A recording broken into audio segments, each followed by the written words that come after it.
શ્રીમદ ભાગવત 10મો સ્કંદ 22મો અધ્યાય. ચીર હરણ લીલા. શ્રી શુકયુવાચ. હેમંતે પ્રથમાસી નંદવ્રજ કુમારિકા ચેરુર્હવિષ્યં ભુંજાના કાત્યાયન્યર્ચન વ્રતમ.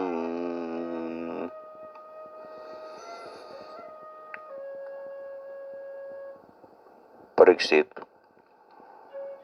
હેમંત ઋતુ આવી એના પહેલાના મહિનામાં અર્થાત માગસર મહિનામાં નંદ બાવા વ્રજની કુમારિકાઓ કાત્યાયની નંદ બાવાના વ્રજની કુમારિકાઓ કાત્યાયની વ્રત કરે.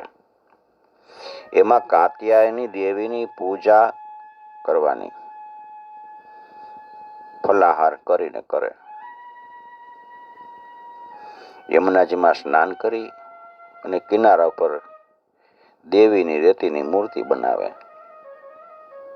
ચંદન પુષ્પના હાર બનાવે, નૈવેદ્ય ધરાવે, ધૂપ દીપ કરે. સાથે સાથે કીએ, હે કાત્યાયની, હે મહામાયા, હે મહાયોગીની, હે બધાની એકમાત્ર સ્વામીની, તમે નંદન છે, નંદનંદન શ્રી કૃષ્ણ, એને અમારા પતિ બનાવી દો. અમે તમારા ચરણમાં નમસ્કાર કરી છે. આ મંત્રનો જપ કરે, આરાધના કરે.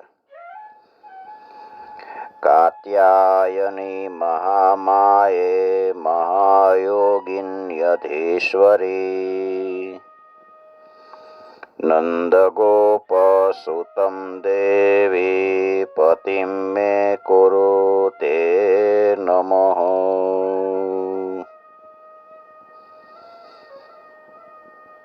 આવી રીતે કાત્યાયની દેવીની પૂજા કરે છે. એનું મન શ્રી કૃષ્ણ પર ન્યોછાવર થઈ ચૂક્યું છે.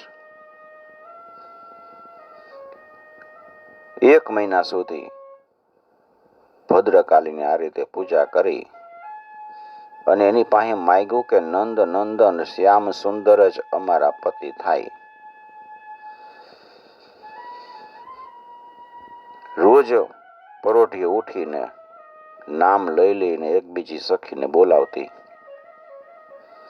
અને હાથમાં હાથ નાખીને શ્રી કૃષ્ણની લીલા અને એના નામનું ગાન કરતી અને યમુના સ્નાન કરવા જાતી. આવી રીતે એકવાર પોતાના વસ્ત્રો ઉતારી અને શ્રી કૃષ્ણના ગુણનું ગાન કરતી કરતી બહુ જ આનંદથી જલ ક્રીડા કરે છે. અને ભગવાન શ્રી કૃષ્ણ આદિ યોગીઓ અને શંકર વગેરે યોગેશ્વરોના પણ ઈશ્વર છે.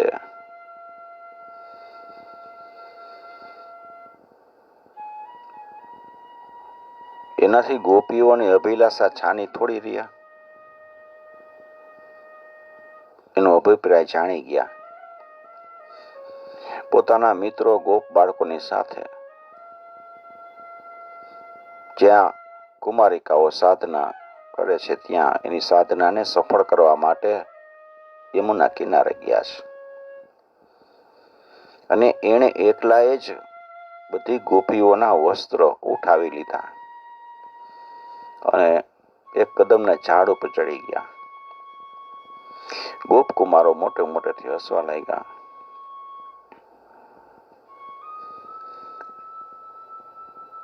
શ્રી કૃષ્ણ સ્વયં હસીને ગોપીઓને હસવાનું કારણ કહેવા લાગ્યા છે. અરે કુમારિકાઓ, તમે અહીં આવીને ઈચ્છા હોય તો તમારા વસ્ત્ર લઈ જાઓ. કુમારિકાઓને ખબર પડી કે અમારા વસ્ત્રો તો કૃષ્ણએ લઈ લીધા છે. કુમારિકાઓ ખૂબ કૃષ્ણને કાલાવાલા કરે છે. કૃષ્ણ કહે છે, તમારા વસ્ત્ર જોતા હોય તો અહીંયા આવીને લઈ જાઓ. હું સાચું કહું છું, મજાક નથી કરતો. તમે લોકો વ્રત કરી કરીને દુબળી થઈ ગઈ છો. આ બધે મારા મિત્ર ગ્વાલ બાળકો પણ જાણે છે કે મેં ક્યારેય કોઈ દી જૂઠી વાત કીધી જ નથી. તમારી ઈચ્છા હોય તો અલગ અલગ આવીને વસ્ત્ર લઈ જાઓ, અથવા તો બધી એક સાથે આવો, મને કોઈ વાંધો નથી. ભગવાનનો આવો વિનોદ જોઈને ગોપીઓ ભગવત પ્રેમ રસમાં ડૂબી ગઈ છે. થોડોક સંકોચ છે, એકબીજાનું સામું જોવે છે, જેલમાંથી બહાર નથી નીકળતી. જ્યારે ભગવાનને હસતા હસતા ફરીથી કીધું ત્યારે એનું ચિત્ત છે વધારે એનામાં ખેંચાણું છે. એ ઠંડા પાણીમાં ગળા સુધી હતી, એનું શરીર થરથર કામતું હતું. કૃષ્ણને કહે છે કે ઓ વહાલા કૃષ્ણ, તમે આવી અનીતિ ન કરો. અમે જાણીએ છીએ કે તમે નંદનંદનના કુમાર છો, નંદ બાવાના લાલ છો, અમારા પ્રિય છો. વ્રજવાસીઓ તમારી પ્રશંસા કરે છે. અમે ટાઢમાં ધ્રુજી છીએ, અમને અમારા વસ્ત્ર આપી દો. અમે તમારી દાસી છીએ, તમે જે કાંઈ કહેશો ને એ અમે કરશું. તમે તો ધર્મનો મર્મ સારી રીતે જાણો છો.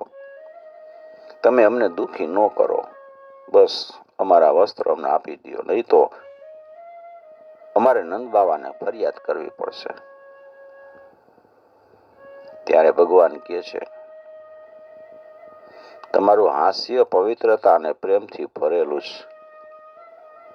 તમે જ્યારે પોતાને મારી દાસી તરીકે સ્વીકારો છો તો મારી આજ્ઞાનું પાલન કરવામાં તમને શું વાંધો છે? તમે અહીંયા આવીને વસ્ત્ર લઈ લ્યો.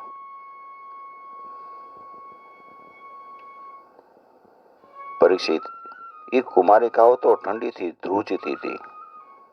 ભગવાનની આવી વાત સાંભળીને પોતાના બે હાથથી ગુપ્ત અંગને ઢાંકીને યમુનાજીમાંથી બહાર નીકળીશ.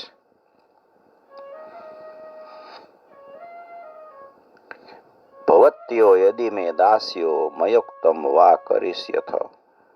મારી દાસી પણ સ્વીકારીને તમે શું કામ મારી આજ્ઞાનું પાલન નથી કરતી?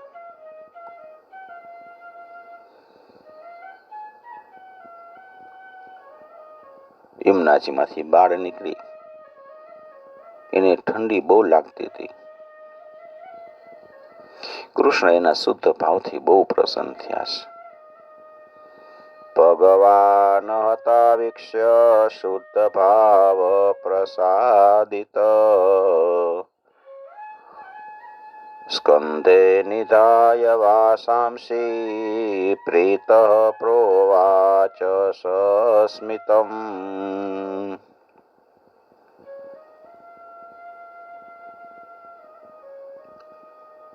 ગોપીઓને વસ્ત્ર આપી દીધા. હસતા હસતા કહે છે, તમે જે વ્રત લીધું તું ને એ બરાબર તમે નિભાવ્યું છે, એમાં કોઈ સંદેહ નથી. પણ તમે વ્રત દરમિયાન વસ્ત્રહીન થઈને જલમાં સ્નાન કર્યું છે, એટલે જલ દેવતા અધિષ્ઠાતા એના દેવ વરુણ દેવ અને યમુનાજીનો અપરાધ થયો. આ દોષના નિવારણ માટે તમારા હાથ માથા ઉપર મૂકો અને નમીને પ્રણામ કરો, પછી વસ્ત્ર લઈ જાઓ. વ્રજવાસીઓ એવું સમજી કે ખરેખર વસ્ત્રહીન અવસ્થામાં સ્નાન કરવાથી અમારા વ્રતમાં ઉણપ રહી ગઈ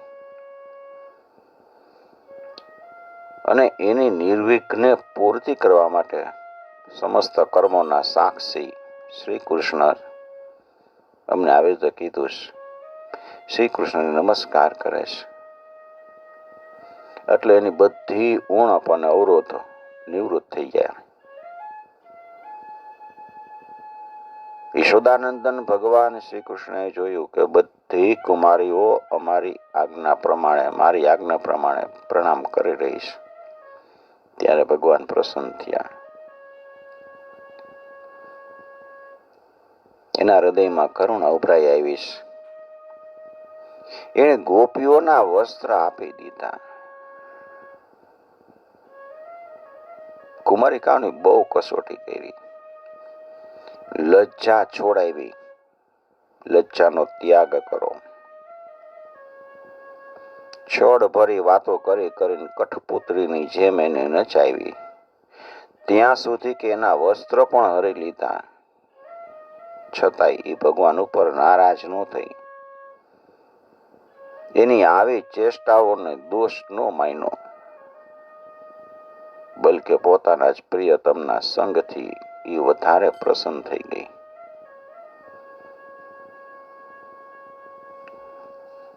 દ્રઢમ પ્રલબ્ધાસ્ત્રપયા ચ પિતા પ્રસ્તોભિતા ક્રીડનવચ્ચકારિતા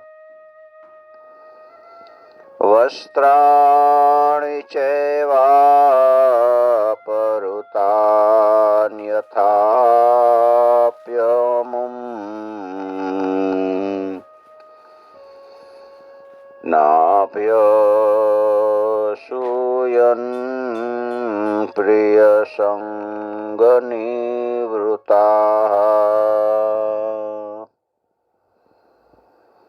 ગોપીઓ પોતાના વસ્ત્રો પહેરી લે છે, પણ શ્રી કૃષ્ણએ એનું ચિત્ત વશમાં કરી રાખ્યું હતું. એક ડગલું આગળ જઈ શકતી નથી. પોતાના પ્રિયતમના સમાગમ માટે સજીને એક તરફ લજ્જાપૂર્ણ દ્રષ્ટિથી નિહાળે છે. ભગવાન જોવે છે કે કુમારિકાઓએ એના ચરણ કમળના સ્પર્શથી, એના સ્પર્શની કામનાથી આ વ્રત કર્યું છે. આ એક જીવનનો સંકલ્પ છે. ત્યારે એના પ્રેમને વશ થઈને ખાંડણીયા સાથે બંધાઈ જનારા ભગવાને કીધું કે મારી પરમ પ્રેયસી કુમારિકાઓ, હું તમારો સંકલ્પ જાણું છું. તમે મારી પૂજા કરવા ઈચ્છો છો. હું આ ઈચ્છાનું અનુમોદન કરું છું. તમારો સંકલ્પ સત્ય થશે. તમે મારી પૂજા કરી શકશો. જેણે પોતાના મન અને પ્રાણ મને સમર્પિત કરી દીધા છે, એની કામનાઓ એમને સાંસારિક ભોગ તરફ લઈ જવામાં સમર્થ થતી નથી.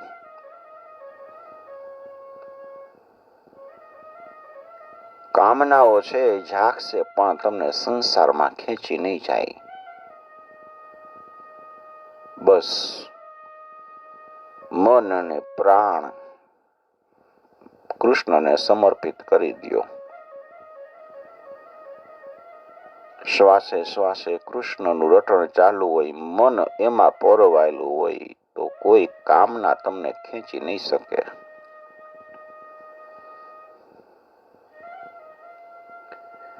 શેકેલા કે ઉકાળેલા બીજ હોય, એ ઉગતા નથી.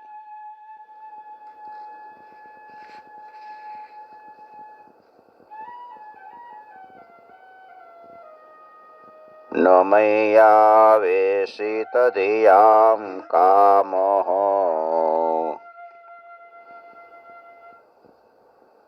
કામ એને સતાવતું નથી.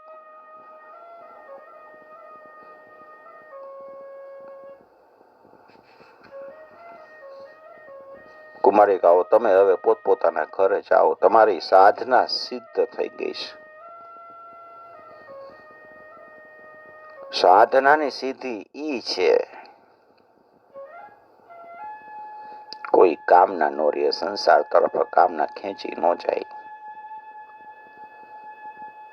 કૃષ્ણની પ્રાપ્તિ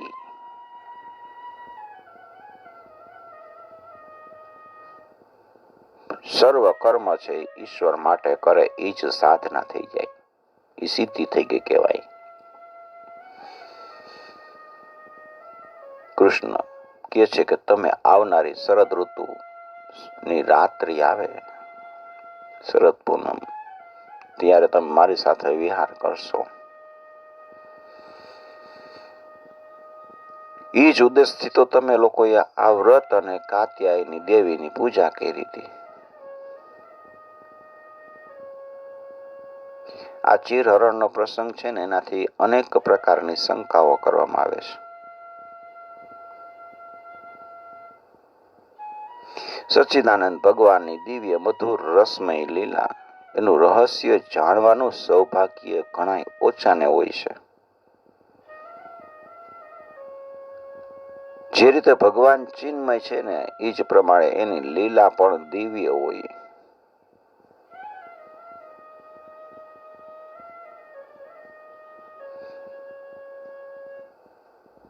ભગવાનના જન્મ કર્મની બધી લીલાઓ દિવ્ય હોય છે,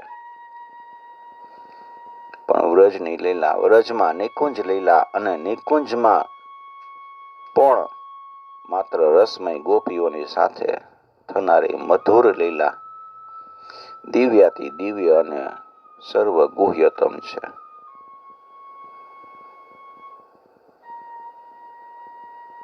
ગોપીઓ શું ઈચ્છતી હતી એ વાત એની સાધનાથી સ્પષ્ટ થઈ જાય છે. એ ચાહતી હતી કૃષ્ણ પ્રત્યે પૂર્ણ આત્મસમર્પણ. કૃષ્ણની સાથે એવી રીતે હળી મળી જાવું ને કે એનું રોમે રોમ, મન, પ્રાણ, આત્મા બધું કૃષ્ણ થઈ જાય. શરદ ઋતુમાં એણે કૃષ્ણના વેણુનાદની જે ચર્ચા આપસમાં કરી હતી ને, હેમંતના પ્રથમ માસમાં જ ભગવાનની વિભૂતિ રૂપ માર્ગ શીર્ષ મહિનો છે,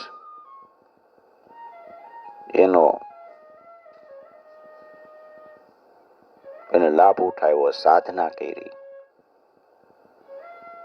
કૃષ્ણ માટે વિલંબ એના માટે અસહ્ય હતો. ઠંડીના દિવસો હતા ને છતાંય વહેલી સવારે ઉઠી અને યમુનામાં સ્નાન કરવા જાતી. દેહની પરવા નહોતી, ભલે ટાઢ ભાઈ, બધી હારે જાતી, એટલે એનામાં ઈર્ષા દ્વેષ નહોતા. અને કૃષ્ણનું નામ કીર્તન કરતા કરતા જાતી હતી, એટલે ગામનો એને કોઈ ડર નહોતો કે ગામના બધા જોશે. હવે આપણે આવી રીતે ગાન કરતા કરતા જવું હોય ને તોય આપણને શરમ આવે.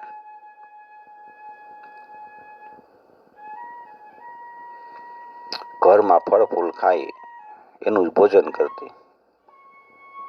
એટલી બધી વ્યાકુળ થઈ ગઈ હતી ને કે એને માતા પિતાનો પણ સંકોચ નહોતો.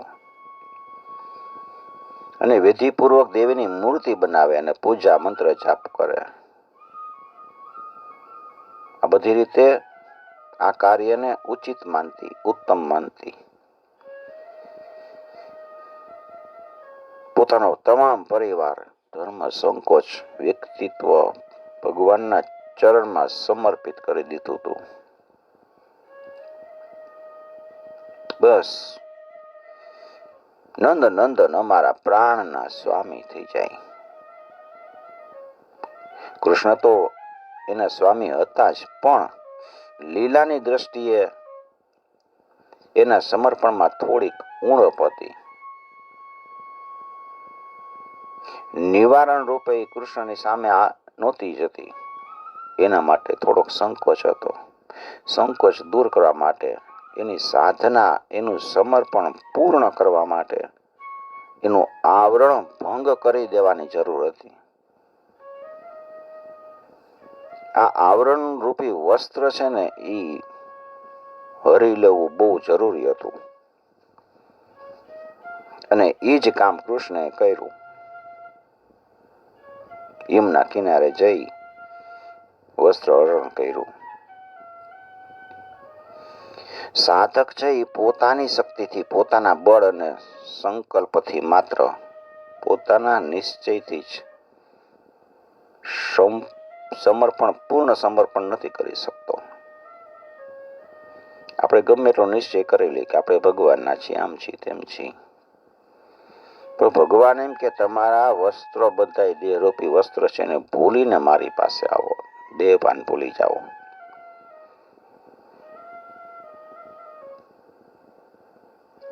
ભગવાન સ્વીકારે ત્યારે જ આપણું સમર્પણ સાચું થાય. આ સમર્પણ એક ક્રિયા છે અને એને કરવા વાળો ન કરે તો એ અસમર્પિત રહી જાય છે. આવી સ્થિતિમાં અંતરાત્માનું સમર્પણ ત્યારે જ થાય છે કે જ્યારે ભગવાન આવીને આપણા સંકલ્પનો સ્વીકાર કરે અને સંકલ્પ કરનારનો સ્વીકાર કરે. સમર્પણ પૂરું થાય ત્યારે આપણે તો બસ એક જ કર્તવ્ય કરવાનું છે, પૂર્ણ સમર્પણ. પૂર્ણ તો ભગવાન કરે છે. આપણે કહી દઈએ કે અમે સમર્પિત થઈ ગયા એટલે કાર્ય પૂરું નથી થઈ ગયું. ભગવાન પૂર્ણ પુરુષોત્તમ જ્યારે પોતાની લીલા કરે ને ત્યારે મર્યાદાનું ઉલ્લંઘન કરતા નથી જ, સ્થાપના કરે છે. વિધિનું અતિક્રમણ કરીને કોઈ સાધના માર્ગમાં અગ્રેસર થઈ શકતું નથી. હૃદયમાં નિષ્કપટતા,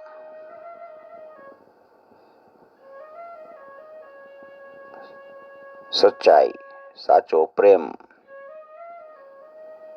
વિધિના અતિક્રમણને પણ શિથિલ કરી નાખે છે. ગોપીઓ શ્રી કૃષ્ણને પ્રાપ્ત કરવા માટે જે સાધના કરી એમાં એક ઉણપ હતી. એ મર્યાદાનું ઉલ્લંઘન કરીને નગ્ન સ્નાન કરતી હતી. જોકે આ ક્રિયા છે એ અજ્ઞાનપૂર્વક હતી, પણ ભગવાન દ્વારા એની ચોખવટ થવી જરૂરી હતી અને એનું પ્રાયશ્ચિત કરાયું. જે લોકો ભગવાન પરના પ્રેમને નામે વિધિનું ઉલ્લંઘન કરે છે એને આ પ્રસંગ ધ્યાનથી વાંચવો જોઈએ અને ભગવાનની શાસ્ત્રોક્ત વિધિનું કેટલું સન્માન કરે છે ભગવાન, એ જોવું જોઈએ.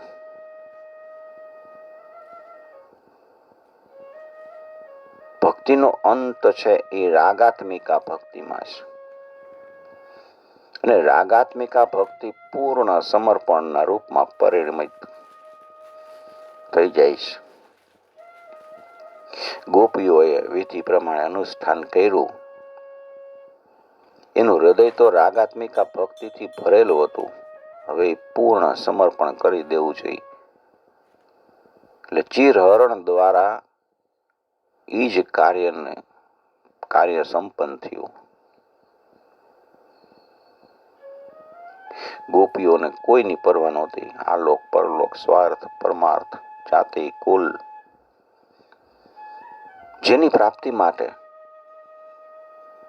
એને આ મહાન અનુષ્ઠાન કર્યું છે, જેના ચરણમાં એને પોતાનું સર્વસ્વ ન્યોછાવર કરી દીધું છે, એના નિવારણ માટે મળવા માટે જ એકમાત્ર એની અભિલાષા છે. એ જ નિવારણ રસમય ભગવાન શ્રી કૃષ્ણ એની સામે નિરાવરણ થઈને ન જઈ શકે. શું આ એની સાધનાની અપૂર્ણતા નથી? જરૂર છે. અને એવું સમજીને જ ગોપીઓ નિવારણ રૂપે એની સામે ગઈ. શ્રી કૃષ્ણ બધાના એકમાત્ર અધીશ્વર છે, સમસ્ત ક્રિયાઓના કરતા છે, ભોગતા છે, સાક્ષી છે. એવો એક પણ વ્યક્ત કે અવ્યક્ત પદાર્થ નથી કે કોઈ પણ પ્રકારના પડદા વિના એની સામે ન હોય. અંતર્યામી જ ગોપીઓના, ગોપોની અને અખિલ વિશ્વના એ આત્મા છે. એના સ્વામી, ગુરુ, પિતા, માતા, સખા, પતિ વગેરેના રૂપમાં માનીને લોકો એની ઉપાસના કરે છે. ગોપીઓ એ જ ભગવાનને જાણી બૂજીને કે આ ભગવાન છે, આ યોગેશ્વર ક્ષરાક્ષરાતીતિ પુરુષોત્તમ છે, પતિ રૂપે પ્રાપ્ત કરવા ઈચ્છતી હતી. દસમ સ્કંધનો શ્રદ્ધા ભાવથી પાઠ કરી આ વાત બહુ જ સ્પષ્ટ થઈ જાય છે કે ગોપીઓ કૃષ્ણના વાસ્તવિક સ્વરૂપને જાણતી હતી, ઓળખતી હતી. વેણુ ગીત, ગોપી ગીત, યુગલ ગીત અને કૃષ્ણના અંતર ધ્યાન થઈ જવાની. કૃષ્ણ અંતર ધ્યાન થઈ ગયા. ગોપીઓની તપાસ કરી, ગોપીઓએ ખૂબ શોધ્યા. આ વાત કોઈ પણ જાણી સમજી શકે છે. પણ જે લોકો ભગવાનને ભગવાન માને છે, એનાથી સંબંધ રાખે છે, સ્વામી સુરુદ વગેરેના રૂપે એને માને છે, એના હૃદયમાં ગોપીઓને આ લૌકિક માધુર્ય સંબંધ અને એના સાધના વિશે શંકા કઈ રીતે થઈ શકે? ગોપીઓનું આ દિવ્ય જીવન ઉચ્ચ શ્રેણીના સાધક માટે આદર્શ જીવન છે. એકમાત્ર પ્રાપ્તવ્ય સાક્ષાત પરમાત્મા છે. આપણી બુદ્ધિ છે ને એ દેહ સુધી જ જાય. આપણી દ્રષ્ટિ છે એ દેહ દ્રષ્ટિ સુધી નિમિત્ત છે. દેખાય એટલે એમ થાય કે આ ભગવાન છે. એટલે આપણે શ્રી કૃષ્ણ અને ગોપીઓના પ્રેમને માત્ર શારીરિક અને કામ વાસનાથી ખરડાયેલો સમજી અપાર્થિવ અને અપ્રાકૃત લીલાઓને આ પ્રકૃતિના રાજમાં ખસેડી અને ઘસડીને લઈ આવી આપણી સ્થૂળ વાસનાનું આ અશુભ પરિણામ છે. જીવોનું મન ભોગ પરાયણ વાસનાઓથી અને તમોગુણી પ્રવૃત્તિથી ભરેલું હોય. એ આમ તેમ વિષયમાં ભટકતું રહે છે. અનેક પ્રકારે રાગ શોકથી પીડિત રહે છે. જ્યારે કોઈ વાર પુણ્યોનો ઉદય થાય ત્યારે ભગવાનની અચિંત્ય અહેતુકી કૃપાથી વિચારનો ઉદય થાય છે અને ત્યારે જીવ છે એ દુઃખોની જ્વાળાઓથી ઉગરવા માટે અને પોતાના પ્રાણનો શાંતિમય ધામમાં પહોંચાડવા માટે ઉત્સુક બને છે. ભગવાનના લીલા ચરણો, લીલા સ્થળોની જે યાત્રા કરે છે, સત્સંગ કરે, તાલાવેલી લાગે ભગવાનને મળવાની. જે અત્યાર સુધી સુસુપ્ત હતી, જાગીને બહુ વેગપૂર્વક પરમાત્મા તરફ ચાલવા માંડે. ચિરકાળથી વિષયોનો અભ્યાસ હોવાને કારણે વચ્ચે વચ્ચે વિષયોના સંસ્કાર એને હેરાન કરે, પરેશાન કરે છે. વિષયો યાદ આવે છે કારણ કે એનો અભ્યાસ કર્યો છે. તમે જેનો અભ્યાસ કરશો એ તમને એનું યાદ આવશે. એટલે એને વારંવાર વિષયોના વિક્ષેપનો સામનો કરવો પડે. પણ ભગવાનની પ્રાર્થના, કીર્તન, સ્મરણ, ચિંતન કરતા કરતા ચિત્ત છે એ સરસ બની જાય.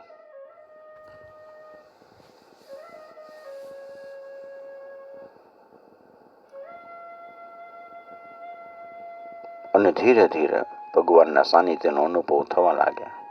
થોડોક રસ પડે અને ચિત્ત વધારે વેગથી અંતરદેશમાં પ્રવેશ કરી જાય. ભગવાન માર્ગદર્શિકા રૂપે અને માર્ગદર્શક રૂપે સંસાર સાગરથી પાર લઈ જનારી નૌકા ઉપર કેવટ રૂપે, અથવા એમ સમજો ને કે સાક્ષાત ગુરુદેવના રૂપમાં પ્રગટ થાય. ચિત્ત સ્વરૂપ ગુરુદેવ છે. બરાબર એ જ ક્ષણે અભાવ, અપૂર્ણતા અને સીમાનું બંધન તૂટી જાય છે. વિશ્રુત આનંદ, વિશ્રુત જ્ઞાનની અનુભૂતિ થવા લાગે છે. ગોપીઓએ સિદ્ધ થઈ ભગવાનની અંતરંગ લીલામાં પ્રવેશ હવે કરવાની છે. ચિરકાળથી શ્રી કૃષ્ણના પ્રાણમાં પોતાના પ્રાણ લીન કરવા માટે ઉત્સુક છે. સિદ્ધિ મળી ગઈ, નજીક પહોંચી ગઈ છે. નિત્ય શુદ્ધ હોવા છતાંય ભગવાનની ઈચ્છા અનુસાર એની દિવ્ય લીલામાં સહયોગ આપી રહી છે. એના હૃદયના સમસ્ત ભાવને એકમાત્ર જ્ઞાતા, જાણનાર શ્રી કૃષ્ણ વાંસળી વગાડીને એને આકૃષ્ટ કરે છે. એના હૃદયમાં જે જૂના સંસ્કારો રહેલા છે ને, શેષ રૂપે જરાક જરાક જાણે એને ધોઈ નાખવા માટે સંસાર અને સાધનામાં જોડે છે. હજી થોડાક એના સંસ્કાર છે, એટલે એને સાધના કરાવી કાત્યાયની દેવીની. એ એની કેટલી દયા છે! એ પોતાના પ્રેમીઓ સાથે કેટલો પ્રેમ કરે છે, એ વિચારીને ચિત્ત મુગ્ધ થઈ જાય છે, ગદગદ થઈ જાય છે.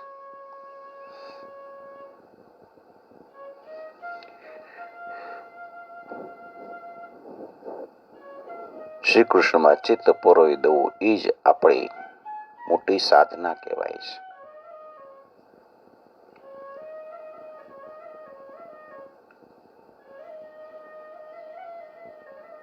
શ્રી કૃષ્ણ ગોવિંદ